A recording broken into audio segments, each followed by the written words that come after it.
Era um choro desesperador, um descontrole. Eu tentava acalmar, mas meu amor, não são só as fotos, mas sou eu nua, mãe. Meus amigos escondendo nua. E é constrangedor.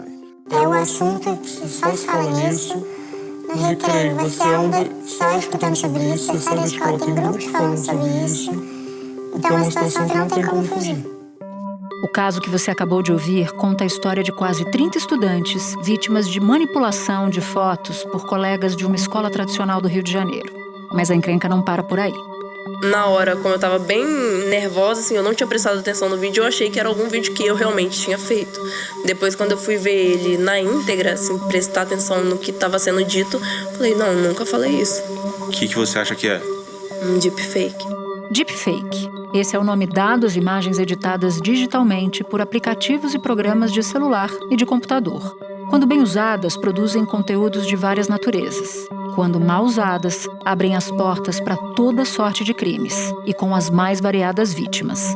Aí, rapaz, só dor de cabeça. Além de invadirem a conta, ainda começaram a postar coisas em nome dela. O que estava sendo postado? É uma tabela de Pix, garantindo que se a pessoa fizesse o Pix ali no momento, ela receberia em 3 minutos uma quantia, no caso, o dobro do que ela depositou. Conforme as ferramentas ficam mais acessíveis e fáceis de operar, a qualidade do conteúdo produzido por elas ganha novos graus de sofisticação. Cada dia que passa, com a evolução da tecnologia, a gente vê essa coisa chegando cada vez mais à perfeição. Que a gente vê um vídeo e não conseguir identificar que aquilo ali é uma deepfake. Da redação do G1, eu sou Natuzaneri e o assunto hoje é Deepfake, a criação de imagens a partir das tecnologias de inteligência artificial. Um episódio para entender como essas ferramentas têm evoluído, ao contrário da legislação sobre o seu uso. Eu converso com Bruno Sartori, jornalista, humorista e influenciador. Ele é um dos pioneiros na produção de material com uso de inteligência artificial. E Patrícia Peck, advogada, especialista em direito digital e presidente do Instituto Start de Ética Digital. Quarta-feira, 8 de novembro. Bruno, você trabalha com geração de imagens por inteligência artificial desde 2017. Lá atrás, o uso desses códigos que geram as imagens era coisa para pouca gente. Mas eu quero saber de 2023, desse ano. Esses códigos estão mais acessíveis? É muito mais fácil hoje gerar esse tipo de imagem por inteligência artificial do que era no passado? Sem dúvidas, quando os códigos foram disponibilizados lá em 2017, a única possibilidade de utilização era o usuário tendo um computador robusto e tendo um entendimento sobre o que ele estava fazendo com aquele código. Hoje, graças a aplicativos de celular, isso é possível ser feito de maneira bem mais simples, né, intuitiva. Apenas com um clique o usuário consegue gerar essas imagens com inteligência artificial. Atualmente é possível encontrar tutoriais pela internet, cursos pagos para se fazer a manipulação desse tipo de conteúdo. Então lá em 2017, quando comecei, eu tinha que vasculhar em fóruns de língua russa, chinesa, para conseguir conversar com usuários e entender a ferramenta. Hoje isso já é bem mais fácil de se fazer, porque qualquer pessoa pode acessar tanto um tutorial pelo YouTube ou quanto um curso que é disponibilizado pela internet. E a gente está falando de que tipo de possibilidades, Bruno? O que é possível fazer em termos de mistura de voz, de rosto, de corpos? Você pode exemplificar para quem não está familiarizado como eu com imagem gerada por inteligência artificial? Bem, com essa ferramenta, nós temos os pós e os contras, né? Depende de quem está utilizando. Então, é possível usar essa ferramenta de maneira benéfica ou maléfica. Depende do profissional. Foi brincando com o efeito do tempo nas pessoas que o brasileiro Idrelei Dião bombou na internet. Esse mesmo recurso pode ajudar a localizar uma criança desaparecida muitos anos depois. Eu tenho parceria com a Polícia Civil para buscar pessoas desaparecidas. Então, eles dizem que a técnica que eu uso chega num realismo que eles não conseguem chegar tantos anos fazendo o mesmo trabalho. Então, a gente pode utilizar a ferramenta para se criar conteúdos para entretenimento, como vídeos, onde é, se possível, inserir uma pessoa nesse vídeo. Então você pode participar de uma cena de cinema. É possível criar vozes e com essas vozes ter uma nova voz para um podcast, por exemplo. Você não gosta da sua voz, você cria uma voz específica e você pode utilizá-la nesse podcast. Você pode criar uma canção. Coloque qualquer pessoa que não tenha voz para cantar uma música. Então isso pode tanto ser utilizado para cópia de vozes de pessoas. Eu preciso aceitar que não dá mais para separar as nossas vidas. E nessa loucura de dizer que não te quero. Quanto para fazer uma pessoa que não canta nada ter uma afinação perfeita. E tem o lado ruim. Com essas ferramentas, as pessoas podem utilizá-las, por exemplo, para criar pornografia, inserir pessoas de maneira indevida nesses vídeos. Isis Valverde passou por uma situação parecida. Fotos tiradas das redes sociais da atriz foram alteradas para parecer que ela estava nua e postadas num site de pornografia. A gente sabe que é falsa por alguns motivos. As imagens não traziam nenhuma das tatuagens da Isis. Depois porque a Isis sabe, né, que não fez aquelas fotos nuas. A manipulação e a distribuição de imagens sem consentimento são crimes previstos pelo Código Penal. O crime contra a atriz está sendo investigado pela Delegacia de Repressão a Crimes de Informática, também no Rio. Isis ainda vai prestar depoimento. Então pode-se criar uma notícia falsa, né? Mudar ali o que é dito num telejornal, alterando as vozes, alterando o rosto desses jornalistas e se criar notícia falsa. Pelos exemplos que você nos dá, eu fiquei com a impressão, e aí eu quero, se você quiser me corrigir, fica à vontade, que a inteligência artificial usada para o mal causa um estrago muito maior, proporcionalmente, do que o que dá para usar a inteligência artificial para o bem. Eu tô errada na minha interpretação? Até o momento, a gente não tem grandes casos do uso da tecnologia de forma que afete negativamente um grupo muito grande de pessoas. Tivemos recentemente um caso com crianças, né, em que se utilizaram de um aplicativo para se fazer isso, mas até então no mundo a gente não tinha registros de casos semelhantes, a gente não tinha o uso da ferramenta, só ficava no campo das imaginações, né, das ideias, das possibilidades. Agora, para você ter uma noção do uso correto da ferramenta, você vai ter daqui a pouco ferramentas em que você pode quebrar a barreira da língua. Você vai estar numa videochamada com outra pessoa falando no seu idioma e a pessoa vai estar te vendo com você falando no idioma dela e com a sua entonação, com a sua voz, com o seu sotaque. Você quebra as barreiras da língua. Então é uma ferramenta que vai trazer uma revolução com impacto no mundo inteiro, entende? Então, é um pouco difícil dizer se os malefícios são maiores do que os benefícios, porque os benefícios ainda não chegaram. As ferramentas estão em desenvolvimento, existem até então, o que a gente tem até hoje é usado dentro do entretenimento, em pequenas inserções de vídeos, em memes da internet, mas as ferramentas já estão vindo, a gente já é possível ver dublagens automáticas, onde você tem filmes dublados com a voz original daquele ator, com a entonação que ele dava, a interpretação ali naquele vídeo. Então eu acho que é um pouco difícil da gente dizer se os malefícios e os benefícios são comparáveis. Bruno, qual é o caso mais grave envolvendo o uso de imagens geradas por inteligência artificial que você já acompanhou? Até então, o que eu tinha visto de mais absurdo era um vídeo criado com o Zelensky, em que ele pedia a seus soldados que se rendessem à Rússia, que abaixassem as armas, porque a Ucrânia estava ali entregando os pontos. O vídeo foi rapidamente desmentido, né? Foi feito o fact-check.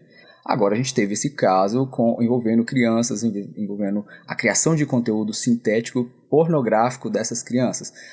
Afeta, né, um grupo de pessoas e isso tende a não ficar apenas restrito a esse caso. Mais casos como esses tendem a surgir porque é um efeito dominó. As pessoas ficam sabendo que existe aquela possibilidade e buscam por ela para se criar outros tipos de conteúdo. O que acontece é que, assim, existe, foi inventado, não tem o que fazer, não tem como parar, é querer parar a invenção da roda, não dá. Isso me assusta um pouco, bastante, na verdade. É normal ficar com medo? Então, o que falta pra gente é educação da população. A Unesco publicou um guia com orientações para o uso da inteligência artificial no ambiente escolar. Entre as indicações do documento está a formação dos professores e a implementação de um limite de idade escolar dos usuários. É isso porque, segundo a organização, o setor de educação não está preparado para lidar com essa ferramenta que se utiliza de programas que não são tão confiáveis assim. Fora a questão do plágio e das trapaças, que pode acabar acontecendo aí quando o assunto são os trabalhos e as atividades escolares. Em contrapartida, a Unesco também diz que a inteligência artificial pode sim ajudar aqueles alunos que tenham necessidades específicas, mas para isso os professores ou os profissionais que acompanham esses alunos teriam que ter esse treinamento. Porque se a população não sabe que existem as possibilidades de geração desse tipo de conteúdo, de alteração de um conteúdo, ela não vai sequer desconfiar que um conteúdo foi manipulado. Se você recebe esse material, não sabe que ele pode ter sido, não existe a possibilidade de alterar, você provavelmente vai achar que é verdadeiro, porque você está vendo aquilo perfeitamente, não existe ali falhas, você está vendo a pessoa naquele vídeo cometendo aquele ato, você vai acreditar que é verdade, porque você não tem a noção de que aquilo pode ter sido criado, entende? Então, como a gente não tem nenhum tipo de campanha educacional da população, tende só a piorar.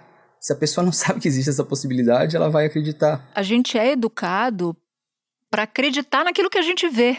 É o famoso eu só acredito vendo, né? Exato. Então, meu cérebro dá uma bugada nesse momento, né? Porque a pessoa está vendo, ela acha que ela está vendo a realidade. Isso vem muito da criação dos nossos avós e dos nossos pais, né? Porque os nossos avós foram criados com rádio. Se no rádio tá falando, é verdade. Os nossos pais com a TV. Mas se eu vi na TV, aconteceu. Passou no jornal, aconteceu. E aí quando chega na era da internet, esse pessoal que foi criado no ver para crer, quando vê um conteúdo ali que é realístico, porém falso, ele acredita. E tem alguma maneira, você enxerga alguma maneira de se deixar explícito que aquela imagem gerada, ela é feita por inteligência artificial? Isso deveria ser obrigatório em legislação e, ao mesmo tempo, isso evitaria deepfake, por exemplo?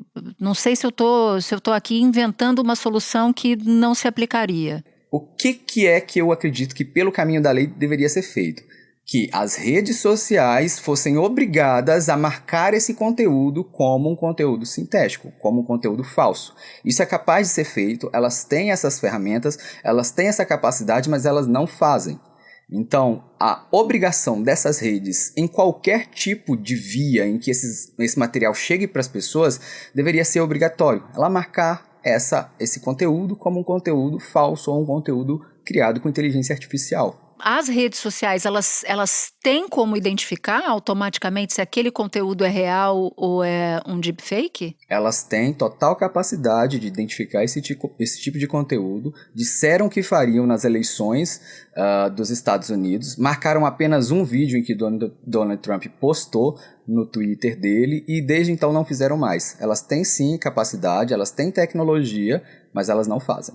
Ou seja, a legislação precisa deixar isso muito claro, né, Bruno, para que haja providências, porque eu imagino que o poder construtivo da inteligência artificial esconda o seu lado B, que é justamente o poder destrutivo, e que hoje a gente não consegue comparar, né? Como você mesmo disse, a gente não chegou no futuro ainda para poder descrever com tamanha clareza quais são os benefícios e como eles são maiores do que os malefícios, né? Então acho que a legislação precisa estar adiantada, né? Não atrasada. Sem dúvidas, e a gente precisa de uma lei especial que trate sobre a inteligência artificial especificamente sobre a criação de conteúdo com o uso dessas ferramentas. Bruno, muito obrigada por ter topado vir falar com a gente aqui no assunto. Te peço desculpa pela condição analógica da apresentadora do podcast, mas eu estou aprendendo com você aqui. Eu que agradeço, fico muito feliz em poder participar. Espera um instante que eu já venho conversar com a Patrícia Peck. Patrícia, eu conversava agora há pouco com o Bruno Sartori sobre a produção de deepfakes, como isso evoluiu de 2017 para cá e todas as possibilidades do uso da inteligência artificial. E isso acabou gerando uma discussão enorme sobre o amparo legal, os aspectos legais do uso da inteligência artificial. E aí eu te pergunto, quem produz nudes, imagens pornográficas, sem consentimento, por exemplo, comete que tipo de crime? Bem, primeiro, Natuza, é importantíssimo deixar claro, né, que qualquer tipo de produção de uma imagem, né, sem o consentimento, esse uso não autorizado, ele é um ilícito, né? E quando você, ao produzir essa imagem não autorizada, dependendo de como ela for apresentada, o primeiro crime mais previsto aqui do nosso Código Penal vai estar relacionado a crimes contra a honra, né? Por isso ali aquele conjunto, né, de crimes, principalmente da difamação e da injúria, que são os que normalmente se enquadra mais nesse caso de você produzir uma imagem não autorizada de alguém que você vai estar expondo, né, ridicularizando ou não, mas dependendo da abordagem, sempre ferindo a imagem, reputação, a honra daquela pessoa. Tem um ponto que eu gostaria de esclarecer contigo, se, embora já haja a tipificação para esses crimes, por exemplo, você enxerga alguma necessidade de ajuste na legislação, de melhora na legislação para enfrentar o uso negativo e criminoso da inteligência artificial? Precisa de algum tipo legal que não exista ainda? A minha percepção é que conforme a gente avança na tecnologia, você tem um aperfeiçoamento da técnica e pode até alterar esse modus operandi, né, da prática ali do crime. Então, lá atrás, né, a gente já chegou a atualizar no nosso Código Penal, por exemplo, quando nós tivemos uma atualização, e até esse caso agora, quando você aplica com imagens relacionadas à criança e adolescente, só para dar esse exemplo, né? O episódio aconteceu no Colégio Santo Agostinho, de classe média alta, no Rio de Janeiro. 2 alunos confessaram terem manipulado as fotos usando um aplicativo de inteligência artificial que pode ser baixado facilmente em qualquer celular. As imagens foram então distribuídas num grupo de conversa. Eles tinham pego foto das meninas dentro da rede social delas, umas de biquíni, outras de vestido. Eles pegaram essas fotos, eles entraram no aplicativo e tiraram a roupa das meninas e deixaram elas nuas. Você está citando o caso da pornografia infantil, né? Isso, a atualização que houve do Estatuto da Criança e do Adolescente, com o artigo 241 do ECA, para poder trazer essa questão de quando você tem essa disseminação da imagem, ainda mais em ambientes da internet, né? Que é você fazer, você acessar, você disseminar, você modificar, né? A foto, tudo isso. Então, conforme você vai tendo uma tecnologia que aperfeiçoa ou permite uma técnica que vai afetar o comportamento, acaba que você precisa trazer isso de volta para a atualização da legislação criminal, porque ela não permite uma interpretação ampla, uma analogia, uma expansão, como acontece quando é uma situação de um ilícito civil, né? Então, claro que um uso indevido de uma imagem de alguém sempre pode sujeitar, né, quando não está autorizado, a uma indenização, porque está gerando um dano, né, um dano moral. Mas quando você vai para a parte criminal, você vai dizer, olha, mas você de fato usou uma IA para fingir ser o rosto de alguém, fingir a voz de alguém, mudar o corpo de uma pessoa. Isso já vai alcançando um nível de impacto, de dano, de sofisticação, que já vai merecendo a atualização da legislação para ficar assertiva, para penalizar mais adequadamente aquela conduta, né, ilícita, e também ajudar o Estado no seu planejamento de segurança pública para proteger o cidadão, porque assim você consegue também enxergar quais são os novos tipos de condutas e ocorrências para o aparelhamento do poder de polícia para dar resposta, porque lógico que para combater um crime como esse, que alguém usa inteligência artificial, o Estado depois também vai precisar aprender, se aperfeiçoar para lidar com a inteligência artificial, capacitar ali a polícia para agir em resposta dessa vítima, saber capturar essas evidências, quer dizer, né, isso tudo ajuda nesse processo também de planejamento da autoridade pública para responder a essas novas ameaças. Sem dúvida nenhuma, e a discussão no mundo é uma tendência, inclusive, de baixa regulamentação. Eu falava com o Bruno Sartori agora há pouco sobre isso, e ele disse, por exemplo, que no Brasil não tem uma legislação obrigando as redes sociais, as plataformas de redes sociais, a, por exemplo, mostrar, identificar que aquele conteúdo é um deepfake, por exemplo. Recentemente, o presidente Joe Biden, presidente dos Estados Unidos, ele soltou uma ordem executiva, o que seria equivalente a um decreto aqui no Brasil, recomendando, sem obrigar, só recomendando, que fotos, vídeos, áudios gerados pela IA, pela inteligência artificial, tenham algum tipo de marcação, um selo, enfim, que permita a pessoa impactada com aquele conteúdo deepfake saiba que ela está consumindo um deepfake. Como é que você avalia essa iniciativa e o fato de ser recomendação e não obrigação? Bem, primeiro, eu acredito que a sociedade atual, né, ela tem como pilar, né, a fundamentar no princípio da liberdade, e eu acredito que a gente só vai viver, né, verdadeiramente a liberdade baseado na transparência. Então, essa livre escolha do indivíduo precisa ser sustentado no fato de que ele está sabendo o que está escolhendo.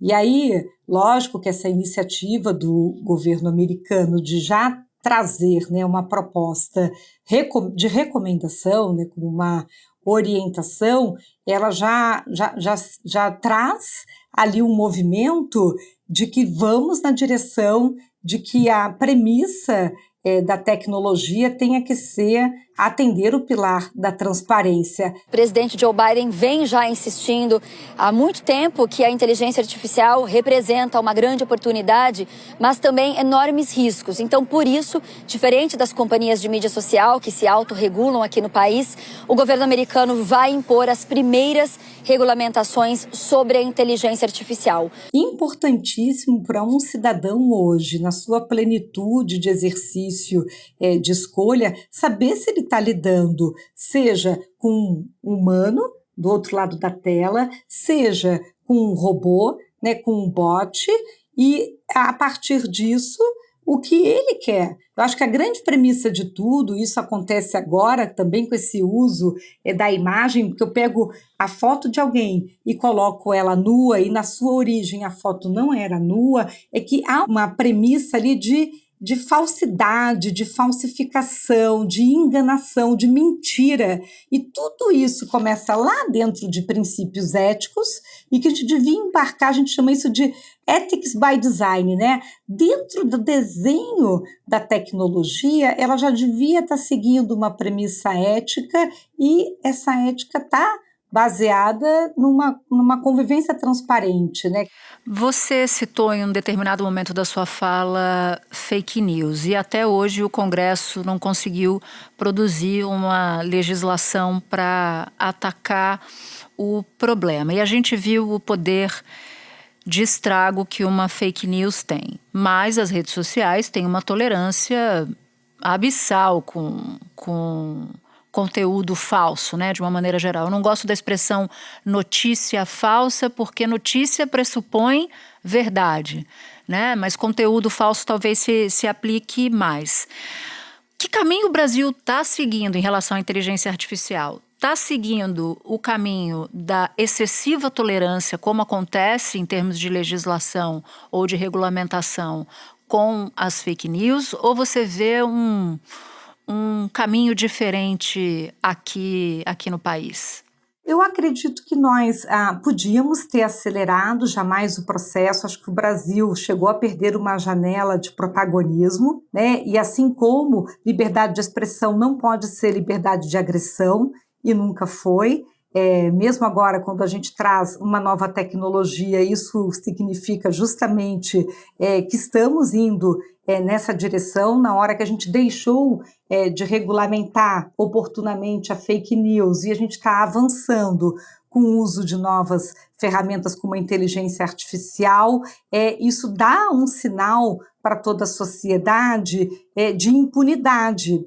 E aí essa impunidade que vai sendo disseminada, generalizada, até para o jovem, que é o que a gente está vendo nessa fotografia escolar, vai parecendo que tudo bem eu usar uma ferramenta para causar uma agressão, um mal, né, para uma outra pessoa, fazer algo que é errado, né, usar uma foto de uma pessoa sem ela ter me autorizado. Aí a gente sempre vai voltar lá, naqueles princípios, né, de uma aula de ética, cidadania digital, mas de nada adianta eu ensinar a dar uma aula e depois eu ver que quem faz errado não tenha uma penalidade, uma punição, né? Por isso que a impunidade, ela gera quase um câncer social, né? Porque aí a pessoa diz, bem, se nada acontece, eu também vou fazer, né? E isso para nós, numa sociedade digital, pode escalar de uma maneira que vai gerando até um ambiente muito mais agressivo,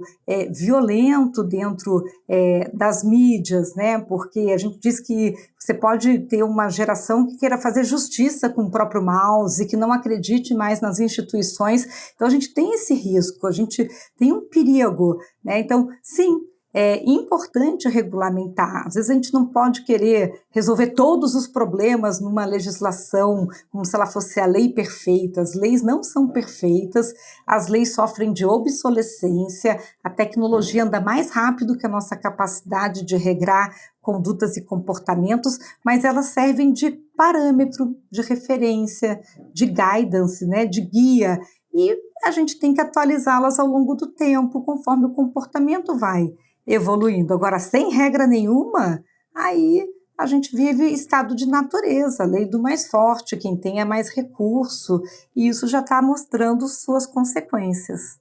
Agora, eu queria te ouvir sobre um efeito prático, assim, o que as pessoas podem fazer quando elas são vítimas de deepfake, quando elas são vítimas de crimes usando inteligência artificial? Existe um passo a passo, né, quase assim, medida de um pronto-socorro ali naquele momento, que assim que você se percebe, né, vítima de uma situação como essa, é ideal você fazer aquela preservação mínima de uma evidência que vai ser necessária até para você relatar o fato ocorrido, né? Então, tanto se estiver sendo essa cena, né, digital, né, que acontece dentro do ambiente da internet, pode ser um registro de tela, a própria preservação daquele equipamento que se possa depois extrair aquela informação, né? Às vezes pode estar no celular, no computador. Em seguida, ainda é sempre recomendável fazer a denúncia na própria plataforma onde aquele conteúdo estiver aparecendo. A maioria delas, mesmo ainda a gente não tendo uma regra padrão ou uma lei que determine, né, algo mais específico, possui um termo de uso, que é um contrato com alguns requisitos para agir mais rápido em algumas situações. Então, quando é caso de menor de idade, há normalmente uma priorização, né? Se não é a remoção do conteúdo, é um bloqueio para que você possa mitigar riscos. Se fala muito, né, de um dever de agir, um dever de cuidado para que aquilo não se espalhe tanto e, logicamente, depois de fazer a denúncia na plataforma, buscar sim a autoridade para um registro daquela ocorrência. Por quê? Porque claro que a pessoa, num primeiro momento, não sabe ainda refletir todas as consequências da disseminação daquele conteúdo ou do uso de um deepfake ou de um perfil que pareça você. Perante um terceiro ou outras pessoas podem achar que é você. Então, quando a gente faz um boletim de ocorrência, não é só para denunciar que há alguém criminoso, né, fazendo algo de errado comigo, mas para evitar que uma terceira pessoa seja enganada como se fosse eu que estivesse abordando ela, né? Então, isso previne responsabilidades para também em cima da vítima, né? Porque às vezes a própria vítima não imagina que ela também pode ser envolvida em um golpe que possa atacar terceiras pessoas. E para terminar, Patrícia, como é que a gente... Eu sei que a discussão é longa, tá? E eu não quero simplificar essa discussão, não. Mas se você tivesse que apontar uma possível solução para preparar novas gerações a lidar com inteligência artificial, a lidar com esse tipo de tecnologia, se preparar para se defender do conteúdo falso, até para que não se perpetue essa ideia de terra de ninguém, né, nas redes sociais, o que você apontaria se você tivesse que escolher uma providência? Acredito, Natuza, que a principal providência está em um trabalho educativo, né? Nós precisamos, sim, trazer ali para a sala de aula, né? Hoje nós já temos a temática de cidadania, então a disciplina, né, de ética e cidadania digital para a formação do indivíduo, do jovem, né? Disseminar mais isso no âmbito preventivo, em campanhas tanto para a sala de aula,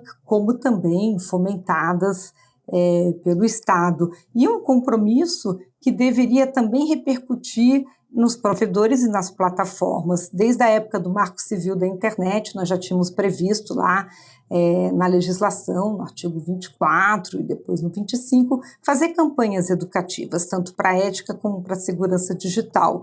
Isso foi lá em 2014 e dá para ver o quanto que a sociedade precisa dessa orientação. Podemos fazer uma excelente lei, mas se a gente não educar sobre ela, fiscalizar e punir, a gente não fecha o ciclo social necessário aí para que a gente previna condutas e faça um uso seguro, saudável, sustentável da tecnologia. A tecnologia sozinha não é boa ou ruim, sempre vai depender de como a gente usa. Sem dúvida nenhuma. Patrícia, te agradeço muito pelos esclarecimentos. Foi ótimo ter você aqui. Muito obrigada. Este foi o Assunto, podcast diário disponível no G1, no Globoplay, no YouTube ou na sua plataforma de áudio preferida.